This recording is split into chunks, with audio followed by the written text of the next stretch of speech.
ليست سهلة، فيها البرتغال وفيها إسبانيا وفيها إيران. إليك بالفعل زميل أيمن، مجموعة صعبة والمنتخب المغربي لا يبدو المرشح الأول للمرور عن هذه المجموعة. إذن آراء المغاربة معك كذلك زميل أحمد ماهر الإعلامي المصري المتواجد في المغرب، رأيك في مجموعة مصر ومجموعة المغرب وحظوظ المنتخب للمرور؟ مجموعة المنتخب المصري تبدو سهلة، لكنها في الحقيقة من المجموعات ضمن المجموعات الصعبة. المنتخب الأوروغواي منتخب ليس صعد في المركز الثاني في مجموعة أمريكا اللاتينية.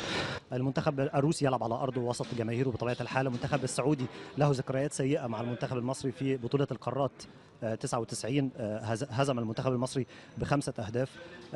المجموعه الثانيه للمنتخب المغربي اعتقد انها مجموعه من الصعب المرور منها، الا يعني لو كانت النتيجه الاولى امام المنتخب الايراني تبشر بالخير، او نتيجه الفوز. من الممكن التعادل مع المنتخب البرتغالي، ثم التعامل بعد ذلك مع المنتخب الاسباني، وهو لديه اطار فني جديد. المنتخب الاسباني ربما يعني يعتمد على اللاعبين المحليين او اللاعبين الجدد الصغار السن. من الممكن ان يحقق رينار شيء مع المنتخب المغربي في المجموعه، يخرج باربع نقاط او ب5 نقاط.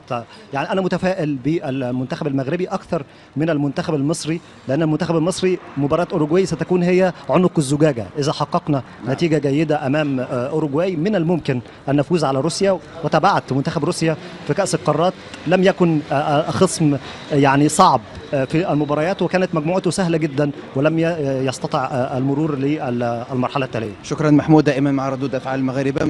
المغرب امام البرتغال، اسبانيا، كيف ترى حظوظ المنتخب ان شاء الله؟ اظن القرعه لم تنصف المغرب في هذه المرحله، لان جينا في واحد القرعه لواحد المجموعه اللي هي صعبه. المرشحين هما اسبانيا والبرتغال. اظن ان شفتوا في المحيا ديال رونار بان بان مجموعه صعبه، ولكن كنظن بان المغاربه ملي كيكون هذه المجموعات صعبه كتعمل الجهد الكبير باش توصل للمراحل المتقدمه. كما تكلم على مجموعه مصر، اظن مجموعه مصر مجموعه سهله اللي يمكن تمر منها، ولكن المغرب كنظن ان جينا مع ايران.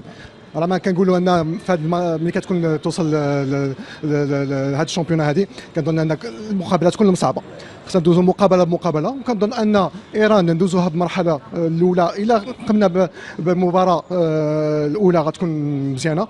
كيبقى لنا جوج ديال الدول اللي هما مرشحين، البرتغال واسبانيا. هادو معروفين على الصعيد الاوروبي والصعيد الدولي، وكنظن ان ان شاء الله بالجهد ندوزو هذه المرحله هذه وندوزو للثاني باش ندوزو نتاهلوا ان شاء الله باذن الله. اذا زميلي ايمن، ربما تفاؤل كبير هنا في المغرب، وكذلك ثقه في قدره اسود الاطلس على رفع التحدي. نعم. لعب مباراه كبيره امام ايران، فوز بنقاط ايران ان شاء الله، وكذلك تبدا ان شاء الله المسيره امام المباريات الصعبه امام اسبانيا والبرتغال. بالفعل، شكرا لك.